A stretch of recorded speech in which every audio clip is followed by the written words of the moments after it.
નમો લક્ષ્મી યોજના હેઠળ ઘણા વિદ્યાર્થીઓને હજુ સુધી શિષ્યવૃત્તિ મળી નથી, પણ ચિંતા ન કરો. આજે હું તમને સાચું કારણ અને તેનું સોલ્યુશન બંને સમજાવીશ.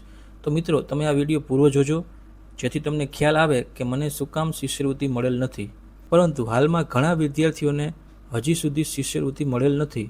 તો હવે આપણે સમજીએ કે કયા કારણસર શિષ્યવૃત્તિ અટકતી હોય છે અને માતાના ખાતામાં ડીબીટી સક્રિય હોવું જોઈએ.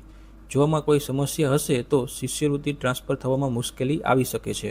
તો તમે તમારા માતાનું એકાઉન્ટ છે તેમાં આધાર કાર્ડ લિંક છે કે નહીં તે ચેક કરવું. ઘણા કિસ્સામાં માતાનું બેંક ખાતું ડીબીટી માટે સક્રિય નથી. જો ડીબીટી સક્રિય ન હોય તો સરકાર દ્વારા મોકલેલ પૈસા ખાતામાં જમા થતા નથી.